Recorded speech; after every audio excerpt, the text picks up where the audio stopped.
Hello friends, তো দেখো আমি শনিবার যেহেতু নিরামিষ রান্না করি, তো আজকে নিরামিষের মধ্যে আমার হলো সাজনা চচ্চড়ি করব আলু দিয়ে আর সর্ষে বাটা দিয়ে। তো আমি সর্ষে বেটে নিয়েছি, কাঁচা লঙ্কা দিয়ে কালো জিরে ফোড়ন দেব, আর লবণ, হলুদ আর একটু লঙ্কা গুঁড়ো নিয়েছি যেহেতু কালারটা ভালো আসবে। তো চলো শুরু করে যাই। তেল দিয়ে করব, তোমরা চাইলে একটু সর্ষের তেলও দিতে পারো, আমি সাদা তেল দিয়েই রান্নাটা করব।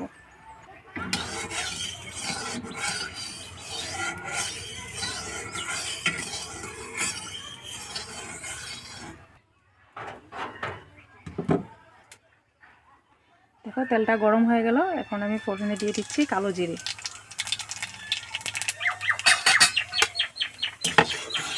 কালো জিরেটা একটু হালকা ভেজে নেব।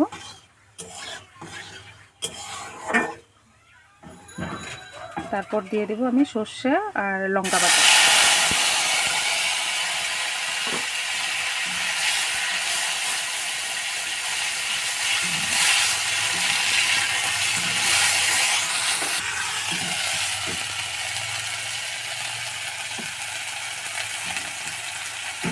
তারপর দিয়ে দেব লঙ্কা গুঁড়ো, হলুদ,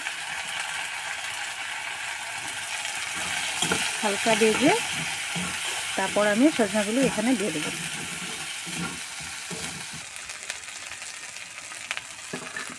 হালকা একটু জল দিয়ে দেব।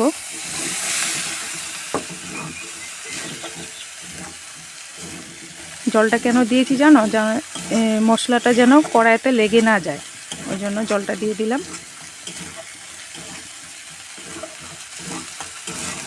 সাজনা তো অনেকভাবে রান্না করে খাওয়া যায়, কিন্তু যারা এইভাবে সর্ষে দিয়ে রান্না করে খাওনি, একবার খেয়ে দেখো, ভালো লাগে। কিন্তু আমি এখন সজনাগুলো আর আলু অ্যাড করে দিলাম।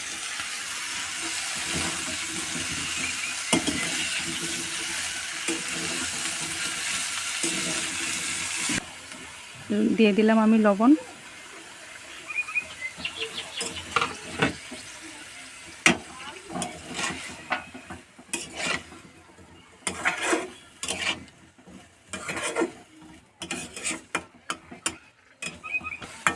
এখন আমি 2 মিনিটের মতো ঢাকনা দিয়ে ঢেকে দেব।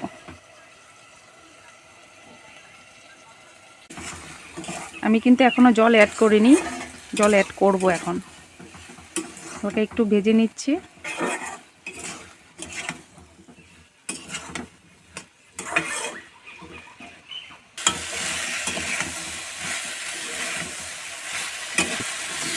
দেখো আমি একদম সিম্পলভাবে রান্নাটা করলাম,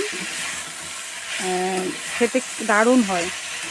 দারুণ বলতে দারুণই হয়, নিরামিষ তো, নিরামিষের মধ্যে ওই সর্ষে বাটা দিয়ে করলে অনেকটা ভালো লাগে।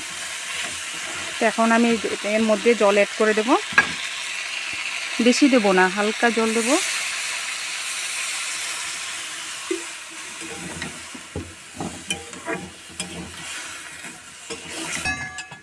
দেখো আমি একটু জল দিয়ে আবার ঢাকনা দিয়ে ঢেকে দেবো, যেহেতু আলু আর সজনাগুলো একটু ভালোভাবে যেন সিদ্ধ হয়ে যায়।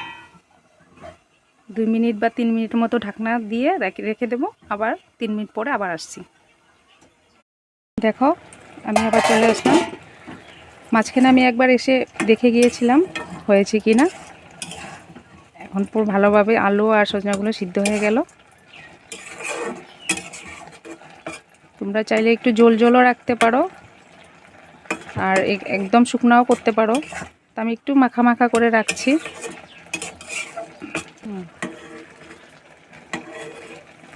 দেখো আমার আলুগুলো সিদ্ধ হয়ে গেল, সজনা ডাঁটাগুলো সিদ্ধ হয়ে গেছে।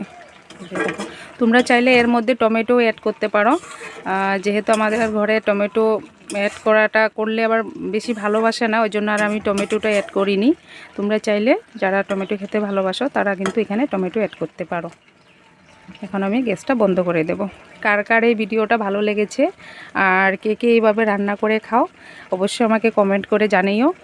আর যদি ভালো লেগে থাকে তাহলে প্লিজ একটু লাইক করে গিয়েও আর কমেন্ট করতে ভুলো না।